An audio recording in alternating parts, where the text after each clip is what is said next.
Radioactivity is something very personal to me. Years ago, when I was discharged from the Army in Colorado, there was a national fanfare about people in the western part of the United States striking it rich by discovering uranium.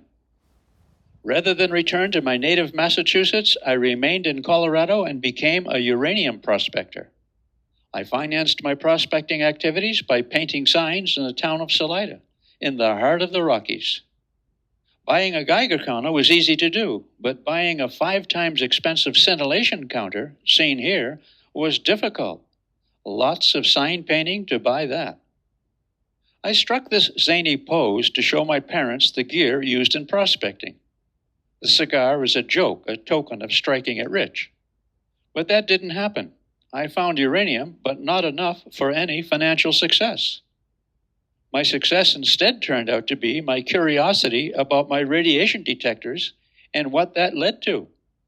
For that curiosity soon thereafter, coupled with the influence of sign painting friend Burl Gray, resulted in my decision to attend college to study, among other topics, the science behind radiation detectors, physics. I'd heard about radioactivity much earlier when I was a student in the 9th grade. This was at Saugus High School, a young town near Boston.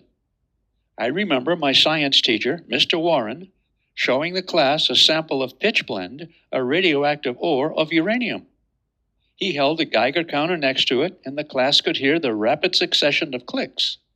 The closer the Geiger tube to the ore, the greater the rate of clicks.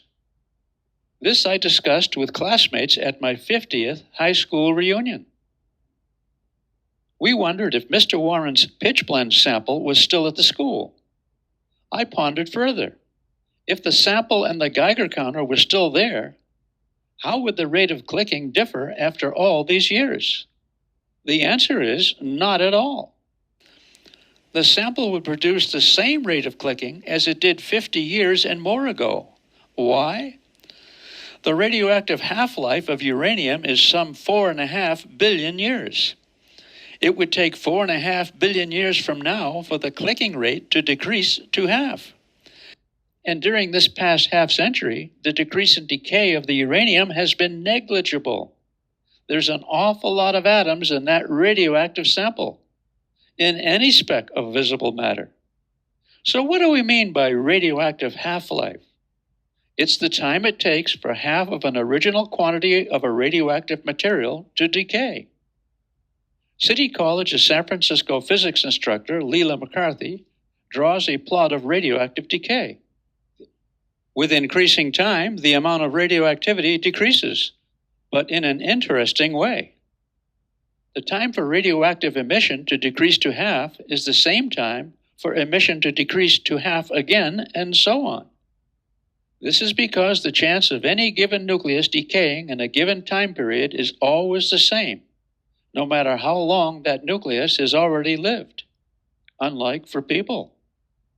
As said, the half-life of the common isotope of uranium-238 is 4.5 billion years. All uranium eventually decays in a series of steps to the element lead. So half the uranium presently in Earth will become lead in 4.5 billion years. Radioactive half-lives are calculated at any given moment by measuring the rate of decay of a known quantity. This is easily done using a radiation detector. Another common radioactive isotope is radium-226, which has a half-life of 1,620 years. This means that half of any given specimen of radium-226 will decay into other elements by the end of 1,620 years. In the following 1,620 years, half the remaining radium will decay, leaving only 1/4 the original amount of radium. After 20 half-lives, the initial quantity of radium-226 will be diminished by a factor of about 1,000,000. Half-lives are remarkably constant and not affected by external conditions. In general, the shorter the half-life of a substance, the faster it disintegrates, and the more radioactivity per amount is detected. Some radioactive isotopes have half-lives that are less than 1,000th of a second. Any quantity that decreases by half over equal time intervals is said to decay exponentially. Any quantity that increases by twice over equal time intervals is said to grow exponentially. I heartily recommend you read Appendix E in Conceptual Physics, Exponential Growth and Doubling Time.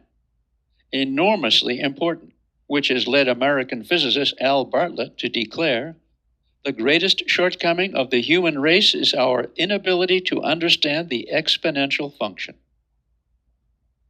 The concluding screencast in this series features exponential growth. Yum. Why some elements are radioactive in the next lesson.